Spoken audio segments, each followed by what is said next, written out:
بسم الله الرحمن الرحيم الحمد لله رب العالمين الحمد لله الذي هدانا لهذا وما كنا لنهتدي لولا أن هدانا الله أشهد أن لا إله إلا الله وحده لا شريك له وأشهد أن محمدا عبده ورسوله اللهم صل على محمد وعلى آل محمد كما صليت على إبراهيم وعلى آل إبراهيم إنك حميد مجيد اللهم بارك على محمد وعلى آل محمد كما باركت على إبراهيم وعلى آل إبراهيم إنك حميد مجيد ورضى اللهم عن الخلفاء الراشدين وصحابة أجمعين ومن تبعهم بإحسان إلى يوم الدين أما بعد السلام عليكم ورحمة الله وبركاته.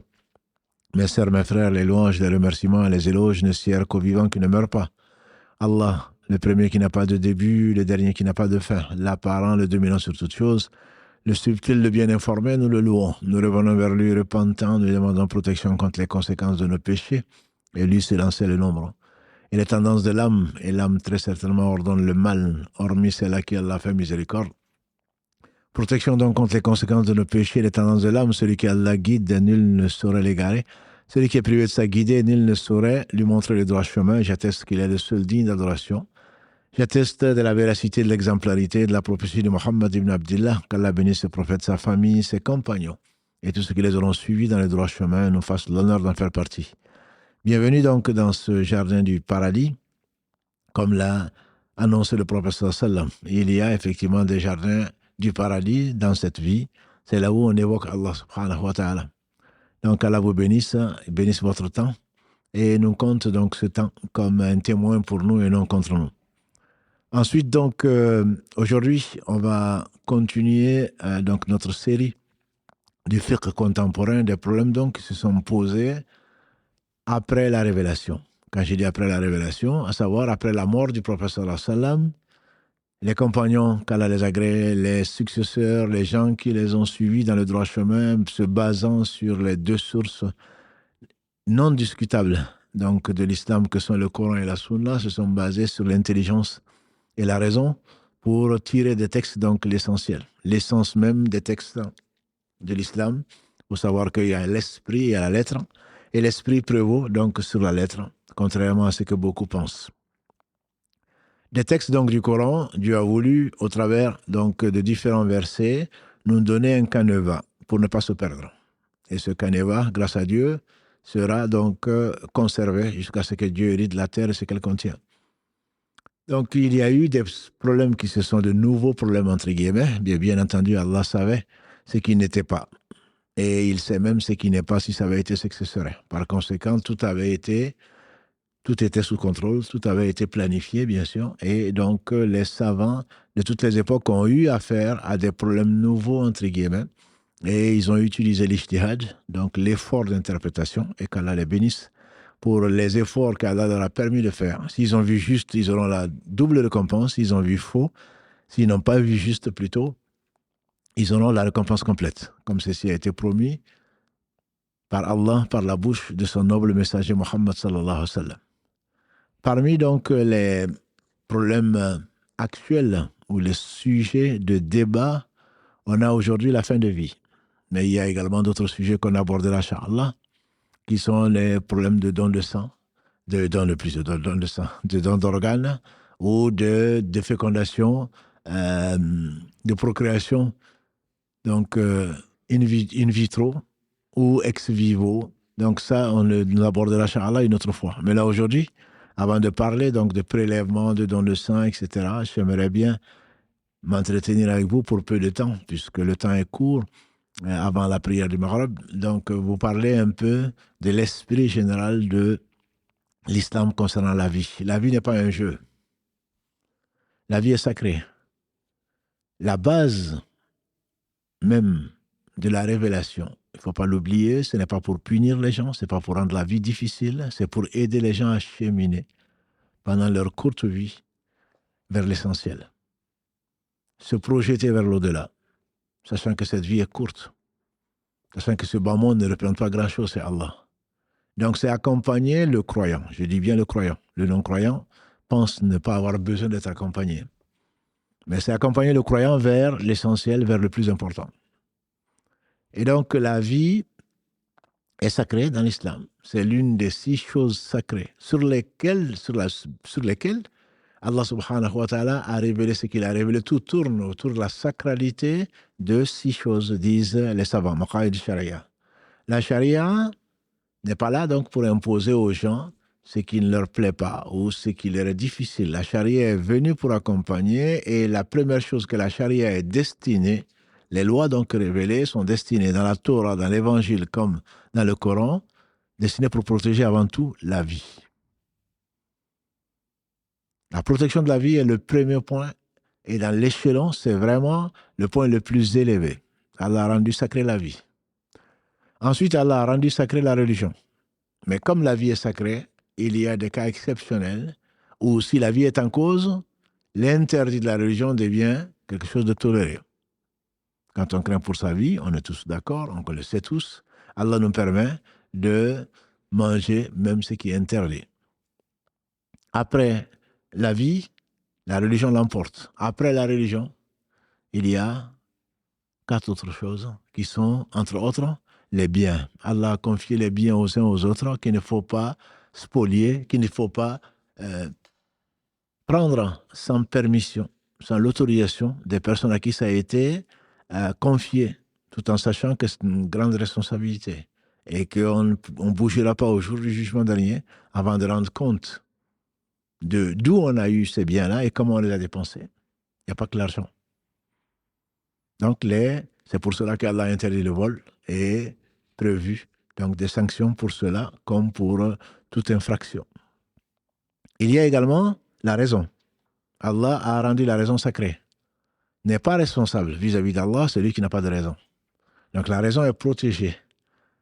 Pour boire de l'alcool ou fumer des stupéfiants pour ne plus être responsable, ceci n'est pas permis dans l'islam.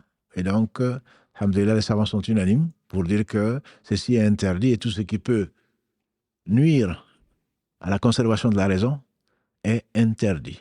Que l'on l'appelle comme on l'appelle, que ce soit les différentes formes, que ce soit du liquide, du solide ou du gaz, ceci est interdit. Il y a une autre chose qui est importante, c'est l'honneur, notamment l'honneur des femmes chastes et pieuses.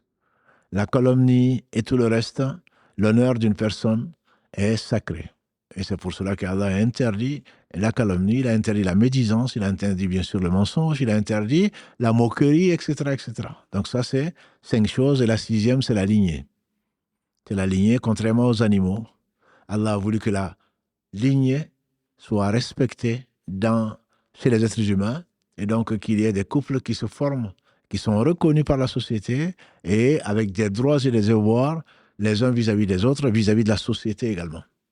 Voilà 6 choses donc qui sont les bases sur lesquelles, ce qu'on appelle les fondements même de la charia, des fondements donc de la révélation, de la législation, même si la charia en tant que loi ne représente pas plus que 5% du Coran. Malheureusement, on ne voit que ça. Ça ne représente pas, sur les versets, ça ne représente pas plus que 5%. Donc ce Seigneur, subhanahu wa ta'ala, a rendu sacrée la vie. Rendu sacrée la vie et interdit d'attenter à une vie sauf raison.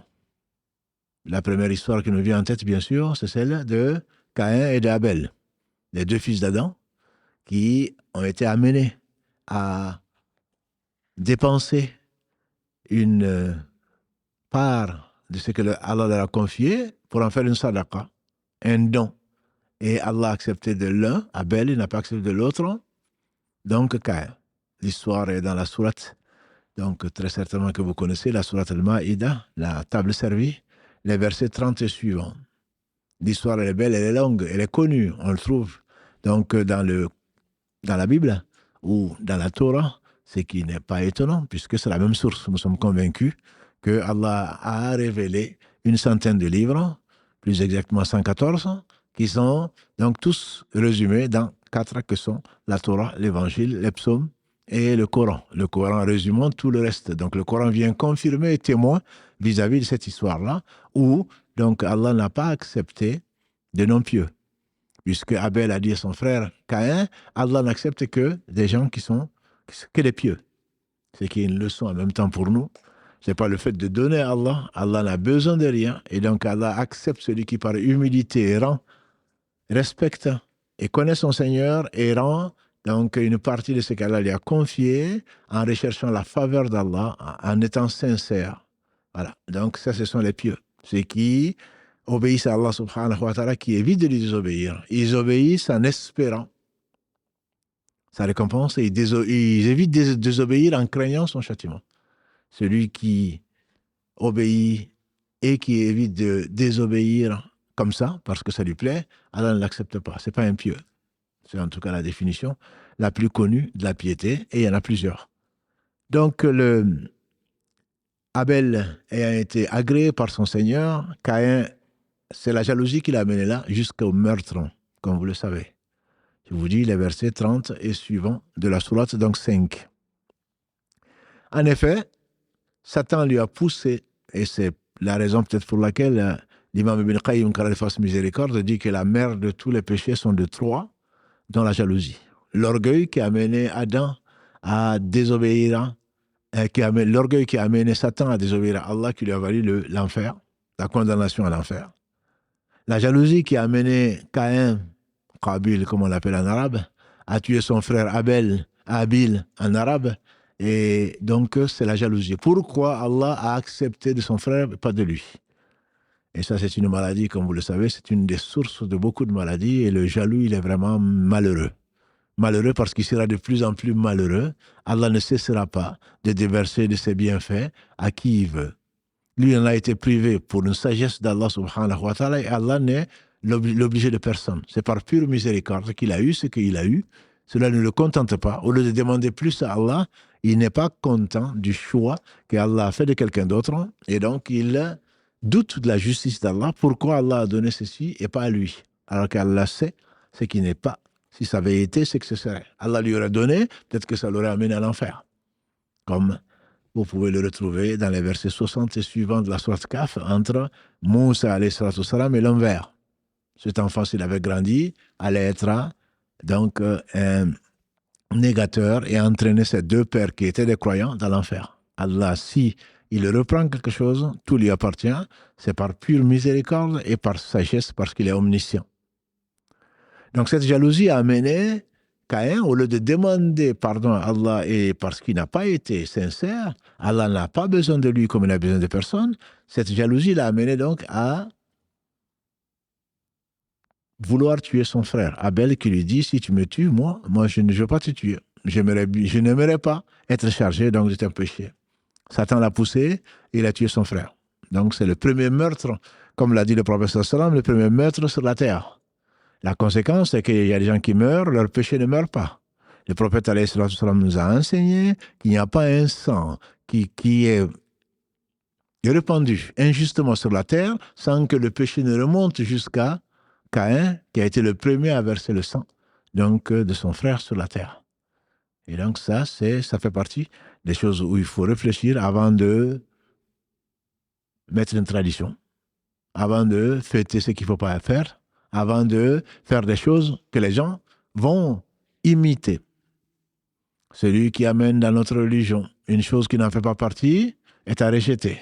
Celui qui amène une chose qui est un péché et que les gens imitent aura son péché et le péché de toutes les personnes qui vont l'imiter jusqu'à ce qu'Allah hérite de la terre et ce qu'elle contient. Donc il faut vraiment faire très attention à ce que l'on fait, même si on pense que c'est une bonne innovation, parce qu'il n'y en a pas. Ensuite, donc, il a tué, et comme on le sait, on a parlé de ce verset, qui Allah a inspiré, Allah a envoyé un corbeau, donc, qui a montré à Caïn comment ensevelir le corps de son frère. Et ça a été l'objet donc des trois derniers lives du samedi sur les funérailles. Et donc là, Allah conclut tout ceci pour arriver à quoi? À la sacralité de la vie. Allah conclut dans le verset 32 donc, de cette sourate 5, Allah dit, c'est pour cela. Après ce récit, c'est pour cela que Allah a ordonné aux fils d'Israël, ce qui est vrai pour eux est vrai pour nous. Ce qui est vrai du temps de Moïse est vrai aujourd'hui. C'est pour cela que Allah a ordonné aux fils d'Israël, celui qui tue une âme sans raison, c'est comme s'il avait tué l'humanité entière. Le péché qu'il prend, c'est comme s'il avait tué l'humanité entière.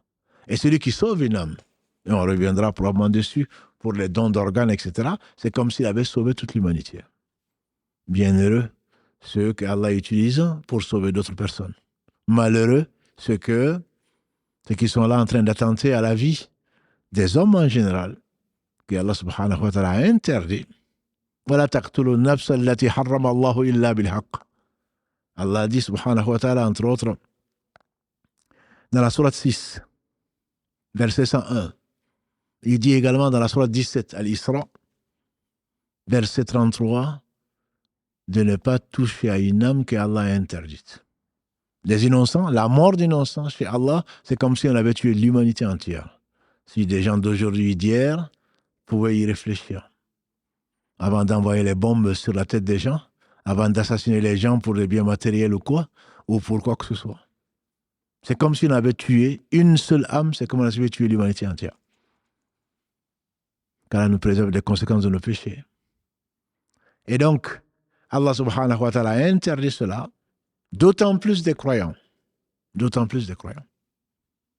Dans la sourate 4, les femmes, verset 92, Allah dit subhanahu wa ta'ala en substance, un croyant n'a pas à tuer un autre croyant. Celui qui tue un croyant, c'est un homicide volontaire.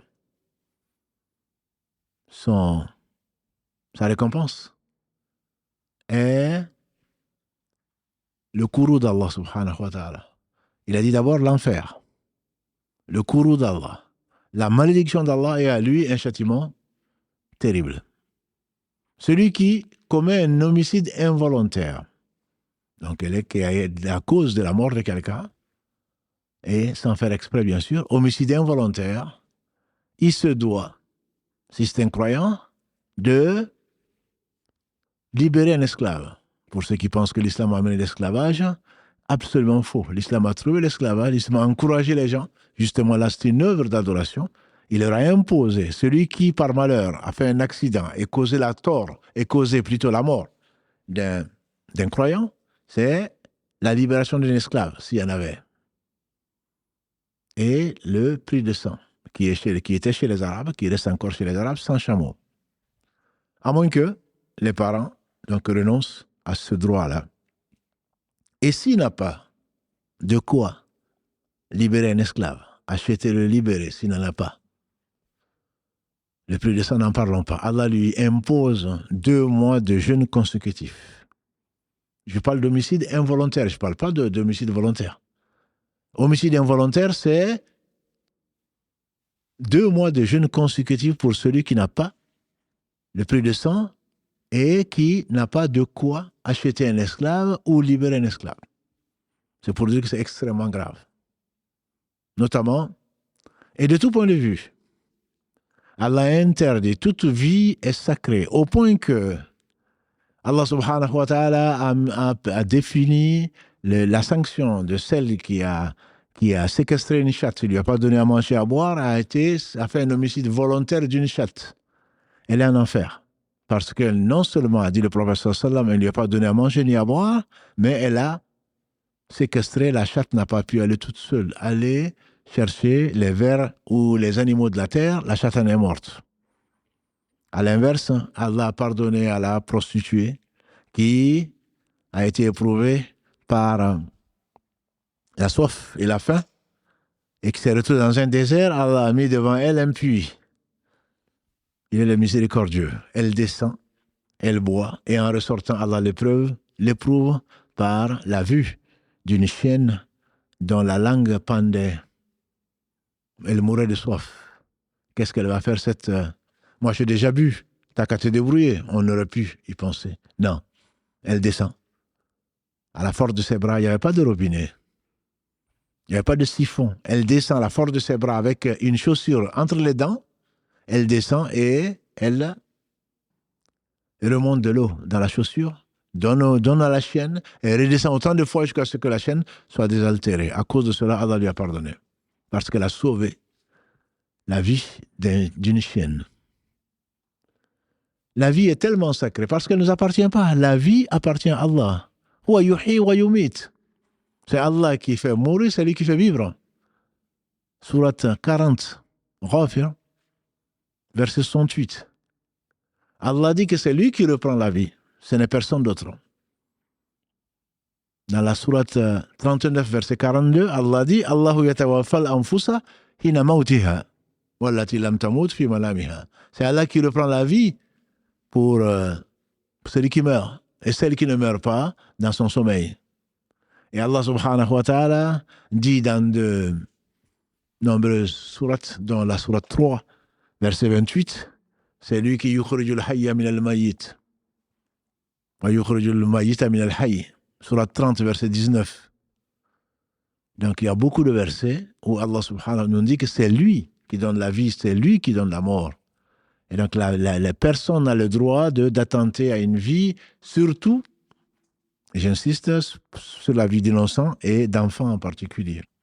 Les Arabes avaient la sale habitude d'enterrer leurs filles mortes. Allah en parle entre autres dans la sourate 81, verset 8 à 9. Et quand la fille vivante qui a été enterrée posera la question pour quelle raison elle a été enterrée. Et Allah a interdit, et on reviendra peut-être dessus, Allah a interdit de tuer ses enfants en raison de la pauvreté ou de crainte de la pauvreté. Sourate 17, verset 31, sourate 6. Verset 106. Et ceci a un rapport ensuite avec la planification familiale, avec les gens qui sont au chômage, qui sont je n'ai pas de travail, je n'ai pas assez, et donc je prends de la contraception pour ne pas avoir d'enfants, parce que qui va les nourrir? Qui t'a nourri? Qui t'a nourri? C'est Allah qui t'a nourri quand tu es sorti à la clinique ou à l'hôpital. Tu n'es pas venu avec ton sac à dos plein de lait tiède de la meilleure composition, c'est Allah qui t'a nourri. Et avec cette nouvelle naissance, peut-être qu'Allah va t'enrichir. Est-ce que tu as déjà vu une créature d'Allah à laquelle il n'a pas accordé sa subsistance? Non, ça n'existe pas. C'est Allah qui t'a nourri. Inna Allaha huwa ar-razzaqu dhul quwwati al-matin. Il dit dans la sourate 51, après avoir dit pourquoi il nous a créés, wa ma khalaqtul jinna wal insa illa liya'budun. Je n'ai créé les djinns et les hommes qu'afin qu'ils m'adorent. Ma uridu minhum min rizqin. Je ne leur demande pas de subsistance. Wa ma uridu an yut'imun. Je ne leur demande pas de me nourrir. Et Allah se définit. Inna Allaha huwa ar-razzaqu dhul quwwati al-matin. C'est Allah le pourvoyeur de tout. Et donc, tuer son enfant ou ne pas vouloir d'enfant parce qu'on n'a pas ceci, parce qu'on n'a pas cela, c'est se prendre pour ce qu'on n'est pas. On ne connaît pas le Seigneur. Ce n'est pas seulement un manque de confiance, mais c'est parce qu'on ne connaît pas le Seigneur. Bref, revenons à la vie. La vie est sacrée dans l'islam. La vie est sacrée dans l'islam, il n'y a pas plus sacré. Et qu'est-ce que c'est que la vie? Allah seul sait. Yas'alunaka ani ruh. On te demande dans la sourate 17 à propos du ruh, de la vie, à propos de l'âme. Dit, le ruh, l'âme, procède d'un ordre d'Allah. Peu de science vous a été confiée. Peu de science. Toujours est-il que le prophète sallam nous enseigne à ce qui a été rapporté par le Bukhari et Muslim. D'après Abdallah ibn Mas'oud, la formation de l'un d'entre vous se fait en 3 étapes. 40, puis 40, puis 40. Après fécondation, c'est quelque chose qui est accroché, ensuite qui devient une masse, et ensuite, au bout du 120e jour, Allah envoie un ange. L'ange est chargé de matrice, et donc qui va insuffler l'âme. À partir de là, on parle de vie. L'enfant, l'embryon plutôt, commence à bouger, et c'est à partir de là que toute intervention doit être motivée. Après 4 mois, toute intervention doit être motivée. Et on a vu il y a 2 semaines, quand on a parlé de est-ce qu'on peut, quand Mohamed Adda vous a posé la question, est-ce qu'on peut, quand on a un fœtus difforme qui est condamné d'un point de vue médical, est-ce qu'on peut intervenir, avorter ou pas? On a vu, ça c'est le conseil donc, de fiqh, Majmou al-Fiqhiyya, le conseil donc, de ulama, de jurisprudence, à la Mecque, entre le 17 et le 21 octobre 1987, c'est eux qui ont défini que ceci est possible, effectivement, par miséricorde pour cet enfant qui risque d'avoir des handicaps très lourds, par miséricorde pour sa mère qui va très certainement vivre des moments très difficiles, par miséricorde pour la société également, qu'on peut arrêter donc une grossesse. pour ces raisons-là. Tant qu'il n'y a pas eu d'insufflation de l'âme, donc au 120e jour. Après, mieux vaut faire confiance à Allah subhanahu wa ta'ala. En tout cas, c'est l'avis d'un certain nombre de savants. Et si l'enfant n'est pas viable, il ne le sera pas. Et si l'enfant sort, c'est ce qu'Allah l'a décrété pour éprouver les uns et les autres. En tout cas, c'est un des avis qui a été décidé par un grand nombre de savants réunis donc à la Mecque en 1987. Donc à partir de ce moment-là, il y a une vie. Il y a une vie et Allah seul sait qu'est-ce que c'est que la vie. Elle vient jusqu'à la mort. Et aujourd'hui, parmi les choses qui sont débattues, n'est-ce pas, c'est l'euthanasie. Est-ce qu'on peut aider quelqu'un à mourir? Alors, Éthanos, en grec, ça veut dire belle mort. En grec, ça veut dire belle mort. Éthanos, d'où l'euthanasie. L'euthanasie fait débat, il y a un comité qui s'en occupe, il y a des gens qui ont réfléchi, ça fait très longtemps que les religions en particulier y sont opposées, et aujourd'hui, il va peut-être avoir une réforme, etc. C'est possible, c'est en réflexion, et depuis très longtemps. Mais là n'est pas notre propos. Quelle est la position d'Islam par rapport à l'euthanasie? Il y a 3 formes d'aide à mourir. 3 formes d'aide à mourir. Les raisons sont ce qu'elles sont, elles peuvent être philosophiques, mais les raisons, la raison officielle, c'est pour éviter l'agonie à la personne. C'est pour éviter l'agonie à la personne. Il y a 3 formes. Il y a l'euthanasie qui est passive, c'est-à-dire c'est le fait d'arrêter les machines qui servent, par exemple, à respirer, ou d'arrêter un traitement quand on sait que le traitement n'est pas efficace, et d'arrêter également donc une forme de vie artificielle. Dans l'islam, il n'y a pas d'acharnement thérapeutique. Donc, dans cette fatwa de 87, donc je disais du 17 au 21 octobre, donc l'embryon difforme, c'était plutôt donc de 10 février 1990. Donc, dans cette fatwa à la Mecque, les savants réunis, c'était très nombreux, on dit que s'il y a 3 spécialistes qui sont unanimes pour dire qu'il n'y a plus possibilité donc de maintenir la vie et que ce ne serait qu'un acharnement thérapeutique, l'islam permet donc d'arrêter cette vie-là en débranchant donc les appareils. Ça, c'est l'avis des savants. Et ceci, ce n'est pas une déclaration de mort donc légale. C'est la mort clinique, c'est l'arrêt de l'activité cérébrale. Donc, le fait de débrancher ces appareils-là, on sait que sans appareil, il n'y aura pas de vie. À ce moment, on débranche et on ne s'acharne pas. Donc, sur le patient, on le laisse partir, on l'accompagne autant que faire se peut, d'où donc tous les services que vous connaissez, donc pour accompagner donc les gens qui sont en fin de vie. Donc ça, c'est ce qu'on appelle l'euthanasie. On n'ose pas l'appeler comme ça, mais c'est quand même de l'euthanasie, puisque c'est aider la personne à partir. Donc c'est l'euthanasie donc, qui est passive. Il y a l'euthanasie qui est donc active. Donc c'est le fait d'aider le patient en injectant, donc à sa demande ou pas, en injectant donc des produits pour abréger sa vie, pour abréger la vie. Ceci est interdit dans l'islam. Ceci est interdit dans l'islam. Et je ne connais pas d'avis de savants qui l'autorisent. Même le suicide est interdit dans l'islam. Même le suicide est interdit. Allah dit dans la sourate 4, verset 29, Wala taqtulu anfusakum. Le suicide est interdit dans l'islam. Je vis des situations difficiles et donc je vais abréger ma vie, ce serait mieux pour moi. Souvent on entend mieux vaut mourir que ça. C'est parce que tu ne connais pas ce que c'est l'après la mort. Tu ne connais même pas la mort d'abord.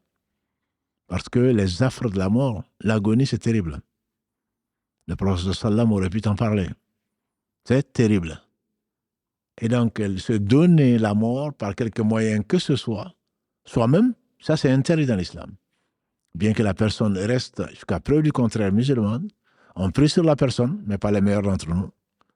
On prie sur la personne, on la lave plutôt, on prie et on l'enterre avec les musulmans. Mais néanmoins, comme l'a dit le prophète sallam, celui qui s'est suicidé sera torturé en enfer par ce par quoi il s'est donné la mort. parce qu'il a anticipé. Donc, l'ordre d'Allah subhanahu wa ta'ala. Que dire alors de celui qui va aider en injectant, en tuant quelqu'un? Dans l'islam, ça correspond à ça. Ça, c'est le point de vue de l'islam. Et il y a une troisième forme. Donc, on a parlé de l'euthanasie passive, l'euthanasie active, et il y a une troisième forme d'aide à la mort, à la fin de vie, c'est le fait d'aider au suicide. C'est donner à quelqu'un, aider quelqu'un en lui donnant les moyens de se suicider. Et donc là, on est dans la chaîne des suicides, puisque si on ne l'avait pas aidé, la personne ne serait peut-être pas morte. La personne a souhaité mettre fin à sa vie, et nous l'avons aidé. Et donc, de ce point de vue, ce n'est pas permis. Ce n'est pas permis dans l'islam non plus. Euthanasie active ou l'aide au suicide ne sont pas permis dans l'islam, quel que soit l'amour que l'on peut avoir pour la personne. Ce qui est permis, ce qui est conseillé, c'est d'accompagner donc la fin de vie. La vie, on doit accompagner celui qui va vers l'éternité plutôt que de participer à sa mort. On ne doit pas accepter de l'aider à se donner la mort, on doit l'accompagner. Et dans l'islam, alhamdulillah, on sait que c'est un moment extrêmement difficile. Le prophète sallallahu alayhi wa sallam était dans l'agonie et quelques heures ou quelques jours avant, déjà, il perdait connaissance et on lui versait, comme vous le savez, de l'eau des puits de Médine et il perdait connaissance et ensuite il revenait jusqu'à ce que Allah subhanahu wa ta'ala l'a rappelé après lui avoir donné le choix. Et c'était d'ailleurs, disent les savants, il faudrait être beaucoup plus sûr que la date de sa naissance qui est discutée. On dit que c'était un lundi, ça c'est sûr. Il est né un lundi, il est mort un lundi, il a fait la hijra un lundi, il a quitté la Mecque un lundi. Et lundi, c'est le jour où, lundi et jeudi, nos œuvres sont présentées devant Allah subhanahu wa ta'ala. C'était un lundi, 12 ou 13 Rabi al-Awwal. C'est-à-dire dans le mois dans lequel nous sommes, c'est-à-dire demain ou après-demain. On ne va pas fêter cet anniversaire-là. On doit s'attrister pour cela. C'est le jour le plus triste, très certainement, la mort du prophète sallallahu alayhi wa sallam. Mais néanmoins, aucun de ses compagnons ne l'a fêté. Que dire alors? Si on doit s'attrister pour la mort du prophète sallallahu alayhi wa sallam, on ne va pas se réjouir pour sa naissance. Ce qu'il n'a pas fait, ni lui, ni ses compagnons, ni personne. Parmi les quatre savants les plus connus, et bien d'autres qu'eux. Et donc, je reviens à mon sujet, c'est que la mort, les affres de la mort, a dit le prophète sallam, sont une réalité. L'agonie est terrible. Et Aïcha, notre mère, Kalalagré, qui a été honorée et éprouvée par la mort de son... Puisque le prophète sallam est mort alors qu'il avait la tête reposée sur sa poitrine. Vivre ça doit être terrible. Il dit, je n'assurerai plus jamais quoi que ce soit à qui que ce soit depuis que j'ai vu le prophète sallam souffrir et mourir. Les affres de la mort sont une réalité. Nous savons, alhamdulillah, que c'est un moment indispensable. Allah a voulu ceci pour combler son serviteur, et après cela, il n'y a plus de mort. L'ange de la mort va se présenter loin avec donc ces anges qui vont demander à la belle âme de sortir. Et comme il a dit le prophète sallam, l'âme sort comme une goutte d'eau d'un arrosoir. Et pourtant, la sortie est terrible. Ça, c'est pour la belle âme, bien sûr. Pour l'autre, on en a déjà parlé, on n'en parlera pas aujourd'hui, Inch'Allah. Donc, cette agonie est terrible. Toi, tu lui veux du bien peut-être, mais tu es en train d'abréger, entre guillemets, sa vie, bien que ceci avait été décrété. Donc, c'est quelque chose d'extrêmement grave dans l'islam que d'aider quelqu'un à mourir et, que dis-je, que de tuer quelqu'un. Parce qu'on doit venir, on doit accepter le décret divin et c'est Allah qui le fait mourir, comme il l'a fait vivre. De surcroît, ce qu'il faut savoir pour le croyant, le prophète sallam a dit, la situation du croyant m'étonnera toujours. S'il lui arrive du bien, il remercie Allah. Et Allah le lui compte comme du bien. S'il arrive ce qu'il n'aime pas, il patiente et ceci est connu et également du bien pour lui. Et il a dit également, alayhi salatu salam, il ne parlait pas de lui-même, il n'y a pas une gêne, un mal, même un souci matériel, même une piqûre d'épine qui touche le croyant sans que ceci ne soit pas une occasion pour qu'Allah l'élève en degré ou qu'il lui pardonne ses péchés. Donc c'est le moment, le dernier moment, disait Omar ibn Abdelaziz, l'un des califes bien renommé de l'islam, Omar ibn Abdelaziz, il disait, je ne souhaite pas que mon agonie soit abrégée ou que mon agonie soit allégée. C'est les derniers moments, c'est la dernière occasion pour que je me fasse pardonner. Pour un calife, on peut bien l'imaginer. Pour chacun d'entre nous, certainement aussi. Et donc, c'est le moment, le prophète nous a dit, quand Allah aime son serviteur, il l'éprouve au point que le serviteur le rejoint sans aucun péché. C'est ce qu'on espère tous, mais on espère ne pas souffrir. Quand Allah aime quelqu'un, il l'éprouve au point que le serviteur rejoint son Seigneur sans aucun péché. Ça veut dire qu'il a atteint son but. L'agrément d'Allah subhanahu wa ta'ala qu'il a aimé et donc qui a soulagé donc, des difficultés qu'il aura dans la tombe et qu'il aura au jour du jugement dernier, qui est donc le jour le plus long, et il sera au paradis, Inch'Allah, puisqu'il n'a aucun péché. Tel un enfant qui est mort avant la puberté. Donc c'est une chance, entre guillemets, même si on espère tous mourir dans notre sommeil, mais ce n'est pas ça. Allah sait où mettre son épreuve, et celui qui meurt, si nous avons des parents qui ont souffert, bien sûr que ça nous fait souffrir, qui ont souffert, voyons-le comme une chance qu'Allah leur donne pour leur pardonner. La fille du prophète sallam, Fatima, disait « Oh mon père, plus de souffrance après ce jour-là. Plus de souffrance après ce jour-là. » Et donc la longue maladie, bien entendu, est épuisante. Autant pour la personne, on peut l'imaginer. Les soins palliatifs sont là et sont permis pour alléger la douleur.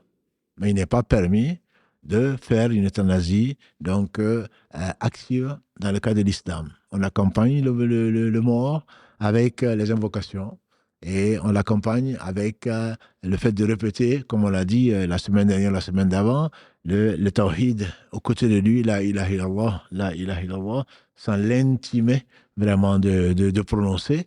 Et pour que la personne rejoigne son Seigneur, si la personne est encore consciente et on ne sait pas, on ne doit dire que du bien, à lui annoncer la bonne nouvelle de, Inch'Allah, l'agrément. C'est ce qu'a fait Ibn Abbas, qu'elle a l'agré, quand Omar ibn Khattab, radiallahu ta'ala, a été assassiné, soit bonne nouvelle pour toi. Tu as accompagné le prophète sallam et il était satisfait de toi quand il a quitté ce bas monde. Tu as accompagné Abu Bakr, il était satisfait de toi quand il a quitté ce bas monde et qui a régné sur les musulmans, géré leurs affaires pendant 10 ans, ils sont satisfaits de toi. Aïcha, pareil. Donc, c'est le fait de rappeler aux gens, à ce moment-là, c'est l'espoir qui doit l'emporter sur la crainte. L'adoration, on a dit, c'est l'espoir, c'est la crainte, mais la tête, c'est bien l'amour. Rappeler à la personne qu'Allah subhanahu wa ta'ala lui a réservé le meilleur, Inch'Allah, qu'Allah subhanahu wa fait lui faire. Peut-être que la personne est consciente ou pas, elle l'entend ou elle l'entend pas. Dans tous les cas, c'est cet amour, l'accompagnement donc des morts qui, dans l'islam, est recommandé et pas donc d'achever la vie de quelqu'un ou de l'abréger plutôt.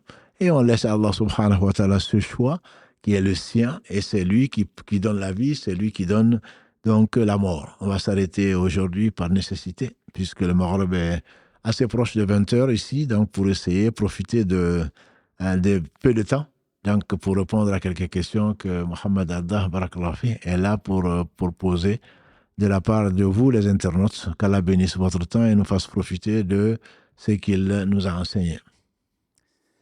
Oui, salam alaikum, Cheikh, barakallahu fik, pour cette, on va dire maintenant, une petite introduction, vu le temps qui nous reste. Alhamdulillah, barakallahu fik, en tout cas pour cette introduction, longue introduction plutôt.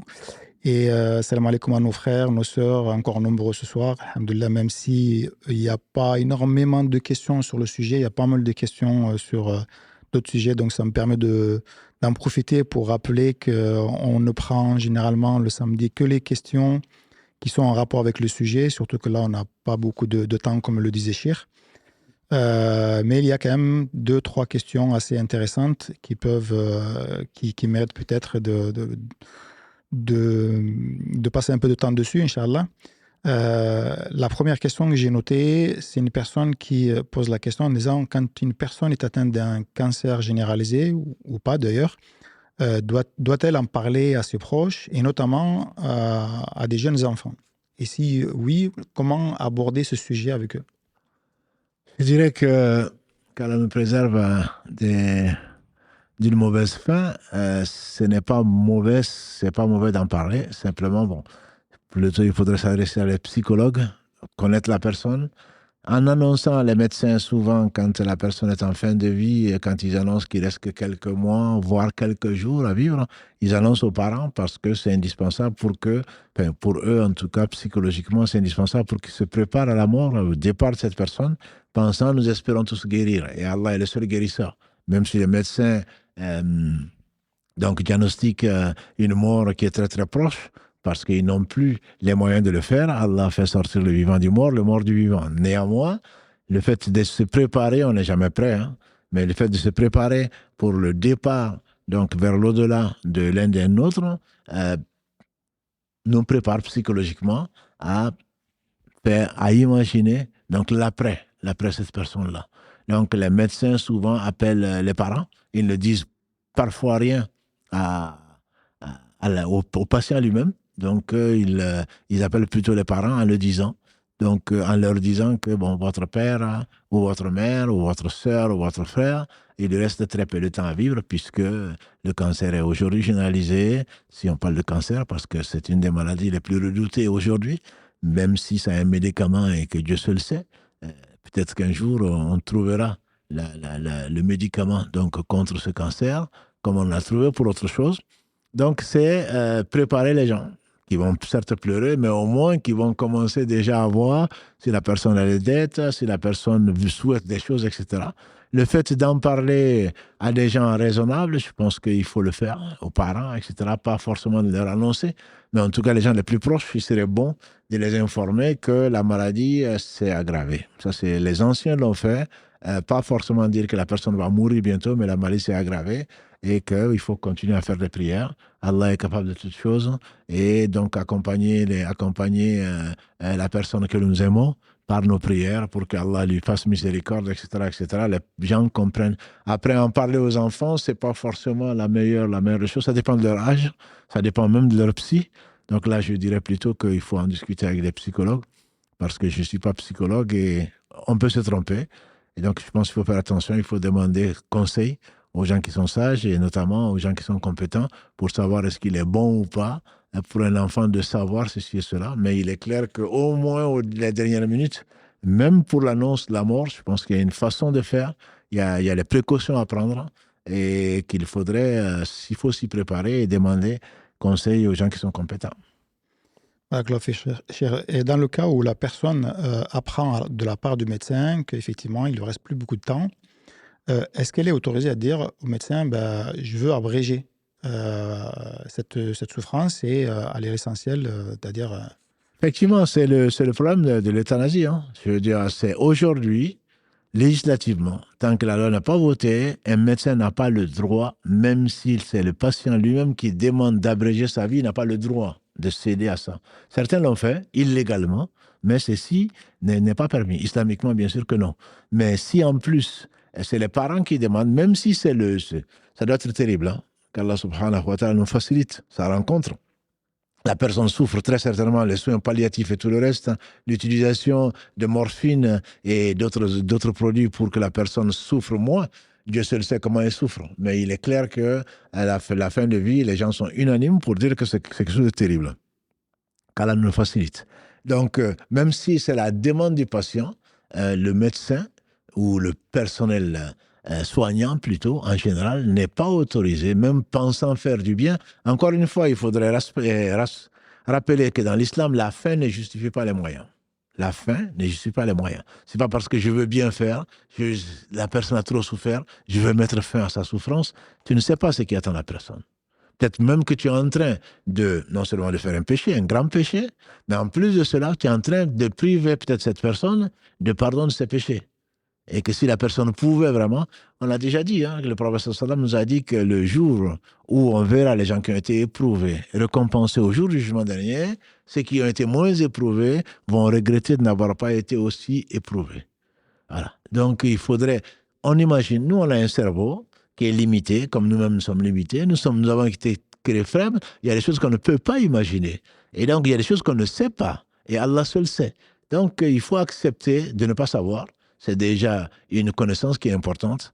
Donc, savoir qu'on est ignorant, c'est déjà une science. Et par conséquent, ne pas décider sous la pression de la société, sur l'ego, en pensant que moi, je vais laisser une loi qui sera connue de tout le monde, et sous l'effet de pulsion, sous l'effet de passion, décider pour les gens, même décider pour soi-même. Si la révélation est venue, c'est bien pour nous dire ce qu'on ne sait pas. Wallahu ya'lam wa antum la ta'lamun. C'est ce que je dis. S'il y a un seul verset qui doit venir quand nous sommes éprouvés, c'est bien le verset 216, la sourate 2. Wallahu ya'lam wa antum la ta'lamun. Allah sait et vous, vous ne savez pas. Et donc, par conséquent, il ne faudrait pas faire tout et n'importe quoi, surtout que les conséquences sont graves pour nous et sont graves pour autrui. Donc, il ne faut pas accepter d'abréger, entre guillemets. On n'abrège pas, puisque c'était connu. 50 000 avant qu'Allah n'ait créé les cieux et la terre, il a écrit à la plume que cette vie-là va s'arrêter. Voilà. Donc, quand, comment et qui sera impliqué. Néanmoins, on est quand même responsable, puisqu'on a fait le choix d'abréger la vie de quelqu'un.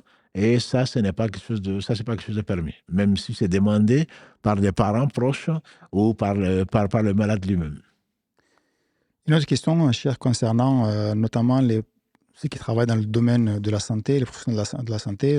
Une infirmière, elle parle de sédation, donc c'est le fait d'assister une personne qui est gravement malade. On leur prescrit des médicaments pour les soulager, pour aussi apaiser en fait le fait qu'ils pensent à la mort, notamment aussi la morphine, etc. Qu'en est-il par rapport à ça? Est-ce que c'est légiféré du fait qu'ils sont professionnels dans ce domaine-là?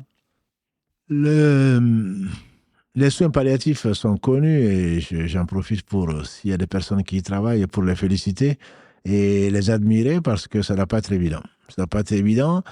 Pour les nôtres, ça ne doit pas être évident non plus de vivre dans un milieu comme ça, on ne voit que les gens partir. Et qu'on a fini par aimer, qu'on a fini par connaître, qu'on a fini par accompagner, et puis finalement, on ne les voit jamais revenir, on les voit toujours partir. Donc ça doit être vraiment il faut une qualité de cœur pour pouvoir supporter tout ça. Déjà, je pense à toutes ces infirmières, ces aides-soignantes et tout le reste qui sont là, en train de supporter ça. Et effectivement, les soins palliatifs sont des choses qui sont acceptées dans l'islam, qui sont encouragées même. L'islam, c'est avant tout des choses qui correspondent à la raison. Des choses qui ne correspondent pas à la raison ne sont pas islamiques. Donc, ça ne veut pas dire que l'islam et la raison sont comparables. Ça veut dire que si l'islam prescrit une chose, c'est que c'est raisonnable.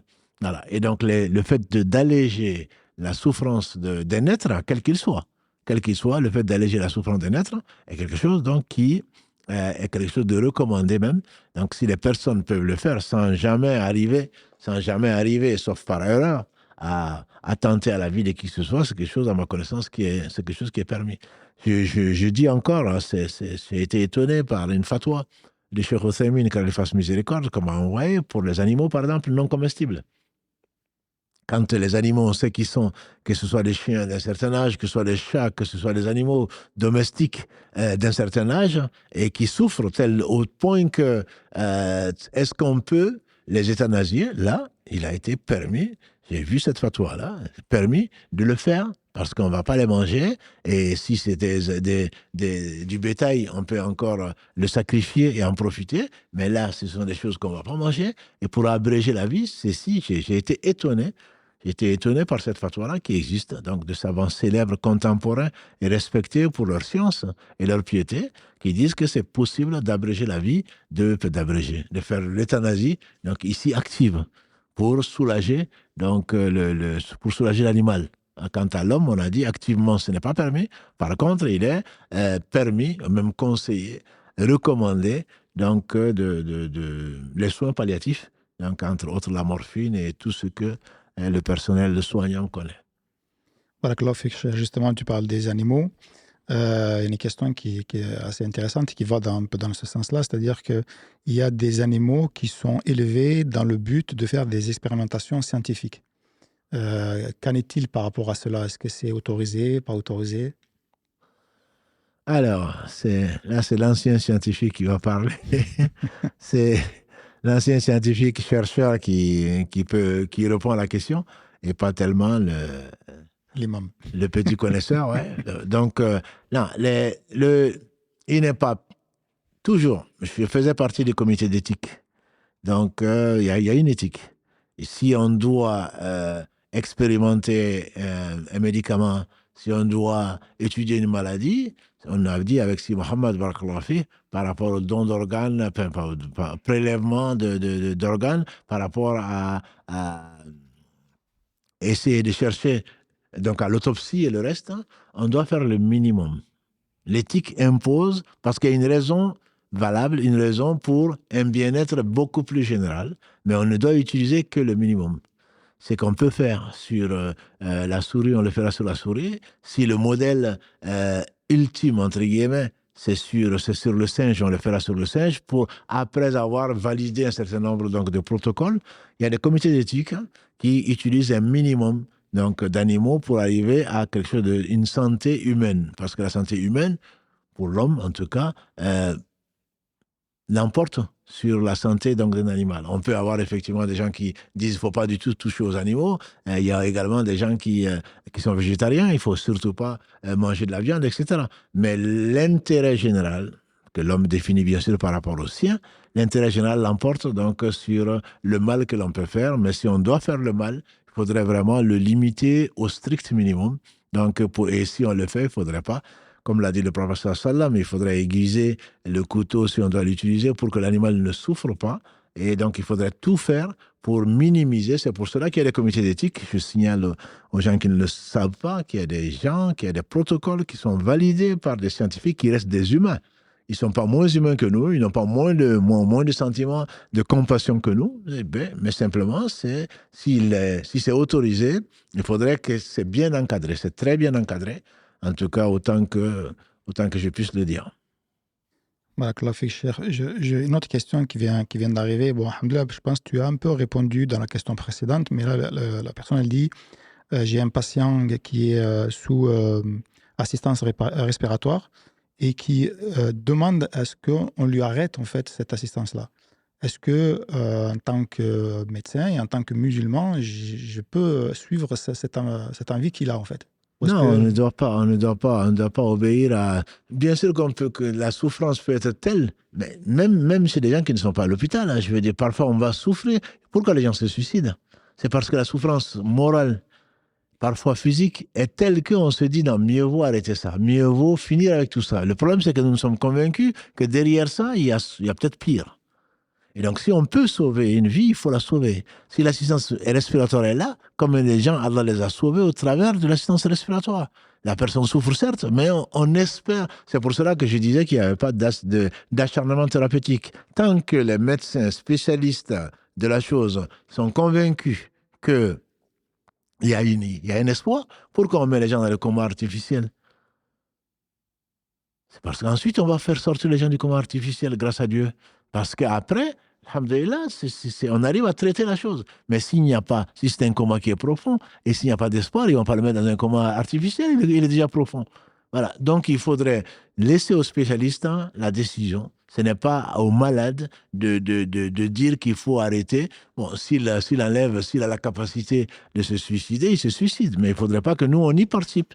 Et c'est pour ça que j'ai dit, la troisième forme d'aide à la fin de vie, c'est donc quelqu'un qui aide à quelqu'un à se suicider. Donc, enlever l'assistance respiratoire alors qu'on sait que la personne a besoin de cet appareil, c'est de l'euthanasie. C'est de l'euthanasie, c'est aider donc, la personne à sa fin de vie, entre guillemets, alors que pour nous, bien entendu, c'est un changement de vie. La personne quitte ce bas monde-là et elle ne sait pas ce qui l'attend. C'est pas ce qui l'attend. Donc, l'aider à cela n'est pas permis à ma connaissance.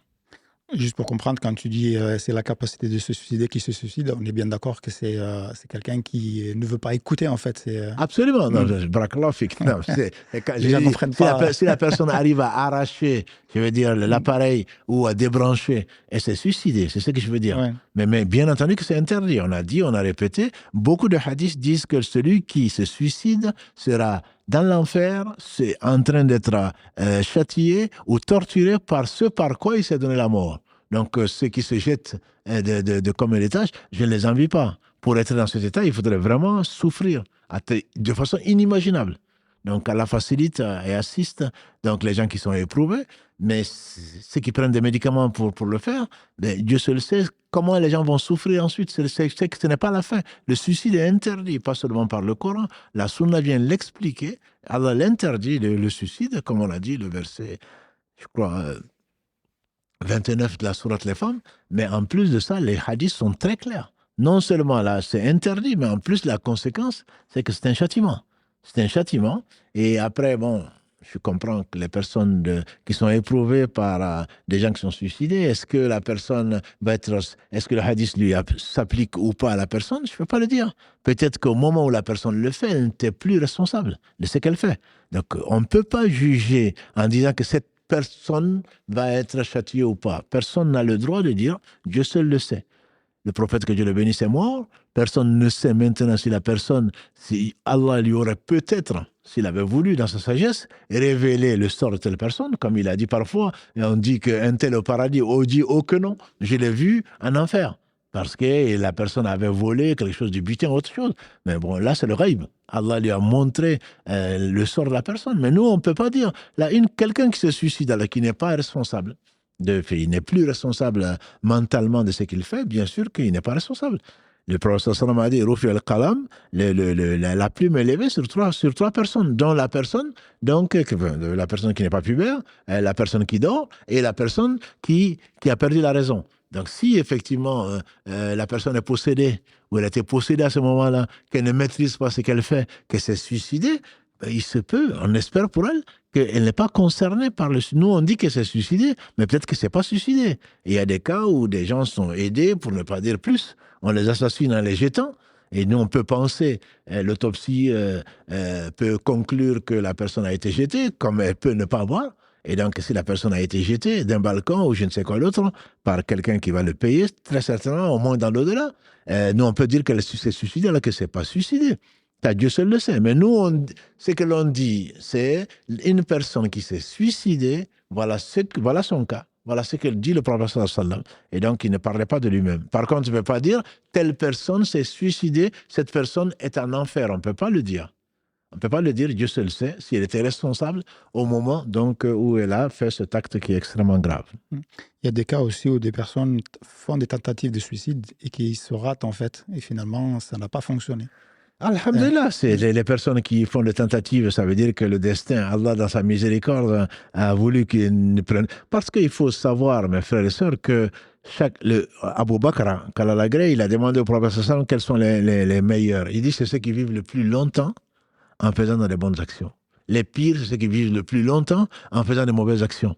Donc, un seul jour de plus est mieux. Quelqu'un, le prophète, alayhi salatu wassalam, il y a 3 personnes qui sont venues se convertir. Il y a un qui est mort à la guerre. Et un an après, il y en a un autre qui est mort pareil. Et un troisième, donc 2 ans après, qui est mort sur son lit. Et ensuite, quelqu'un les a vus en rêve. Il a vu que le troisième qui est mort sur son lit, on lui a dit de rentrer au paradis avant les 2 autres. Ils sont venus raconter ça au prophète sallallahu alayhi wa sallam. Il dit, ça vous étonne? C'est pas étonnant. Il a fait comme des prières, comme des jeûnes, comme de ceci, comme de cela. Donc, ce n'est pas vivre plus longtemps, ne serait-ce qu'un jour, ne serait-ce que pour cette personne qui a voulu se suicider. Dieu seul sait, c'est quel bien Dieu lui a accordé en faisant que la personne, finalement, a raté son suicide. Parce que non seulement, et c'est le plus important, et j'espère qu'elle va se repentir, donc vis-à-vis d'Allah, parce que si elle ne se repent pas, elle aura plutôt fait un péché qui est extrêmement grave, qu'elle se repentisse, qu'elle réapprenne à vivre, parce que se suicider, c'est désespérer de la miséricorde d'Allah. C'est l'un des plus grands péchés que de désespérer de la miséricorde d'Allah.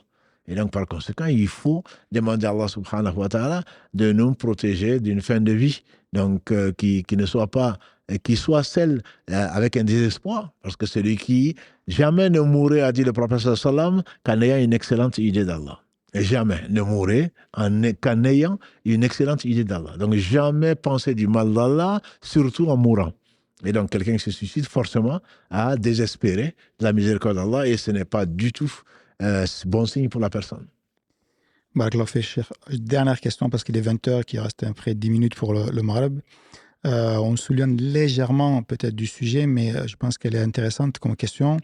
Est-ce qu'une personne qui va bientôt mourir, est-ce qu'elle reçoit des signes? C'est-à-dire, même si elle ne peut pas en parler, elle sait qu'il ne reste plus longtemps, même si elle se porte bien, hein, c'est-à-dire que c'est, voilà, Alhamdoulilah, Dieu seul sait qu'elle va bientôt mourir. Est-ce qu'elle reçoit des signes avant, quelques jours avant, 40 Là, jours c'est une avant? question à laquelle je ne peux pas répondre parce que les signaux faibles, les signaux forts, les rêves que l'on peut faire, Dieu est capable de toutes choses. Je sais qu'au pays, on dit que celui qui meurt sent. Il a une période, surtout, on dit, surtout même si la personne était inconsciente ou très malade, gravement malade, il y a un moment de repli où elle arrive à dicter ses dernières volontés, etc., etc. Ça se dit, mais je n'ai absolument aucune preuve dans la Sunna ou dans le Coran pour dire que Dieu l'a averti. Sinon, je dirais, quelqu'un qui fait un accident de voiture, quand est-ce que la personne le sait? Voilà, quelqu'un qui meurt subitement, qui a un arrêt cardiaque subitement, comment il le sait? Je ne peux pas répondre à cette question-là. Je pense qu'il y a beaucoup de choses qui se disent et comme ils ne sont pas encore revenus et ils reviendront qu'au jour du jugement dernier, je pense que mieux vaut ne pas s'aventurer dans ce domaine-là. Dieu seul sait ce qui se passe. L'essentiel, on prie Allah subhanahu wa ta'ala de leur faire miséricorde et de nous faire miséricorde ici-bas avant l'au-delà. Et c'est tout ce qu'on peut espérer, Inch'Allah. Barakallahu fik pour ta réponse et alhamdoulilah pour aussi ta sagesse et de nous avoir enseigné ce que Allah nous a permis aujourd'hui. Juste pour rappeler que, donc on va s'arrêter là, c'est comme je disais, c'est bientôt le Maroc, juste pour rappeler qu'à partir de lundi, Inch'Allah, on va changer les horaires des lives. Donc ça ne sera plus à 19h, mais à 22h après l'Aïcha. Et on fera une petite heure et peut-être une demi-heure de questions-réponses, Inch'Allah. Donc, Chia, je te laisse conclure et donner rendez-vous à nos auditeurs pour le prochain live, Inch'Allah. Barakallahu fik, donc de reprendre, c'est pour vous. Alhamdulillah, on n'a qu'une heure. On a commencé à 19h, il est 20h et c'est l'heure de la prière ici. Donc, beaucoup de gens, sauf les gens de l'Est, nos frères et sœurs du Comore qui sont peut-être pas contents. Effectivement, entre le Maghreb et l'Isha, on a à peine une heure. Donc, on va le faire dorénavant à partir de lundi, Inch'Allah. L'émission à partir de 22h, le temps de faire l'Isha. Et pour ceux qui sont en Afrique subsaharienne, ce sera plutôt 20h. Donc, pour avoir un peu plus de temps pour dialoguer, sans dépasser, bien sûr, les limites. Également, j'en profite pour dire que le live du mercredi, mais on le rappellera, Inch'Allah, le lundi, le live du mercredi, pour une raison technique, donc ne sera pas assuré, sera assuré plutôt le mardi et le jeudi, Inch'Allah. Le jeudi, le mercredi sera, le live du mercredi sera plutôt le jeudi prochain, mais ce sera exceptionnel, Inch'Allah. Donc, qu'Allah subhanahu wa ta'ala nous accorde une bonne fin. Donc, étanos, une belle mort, c'est ce qu'on espère. Et après la mort, un séjour, alhamdulillah, agréable dans la tombe. Après, nous raffermissent dans la tombe et également nous ressuscite donc avec les témoins et qui nous fassent miséricorde ici-bas dans l'au-delà, qui nous fassent profiter du peu de temps qui nous reste parce qu'il est tard. Peu de temps. Chacun d'entre nous s'avance inexorablement vers la mort. Donc, qu'Allah nous facilite.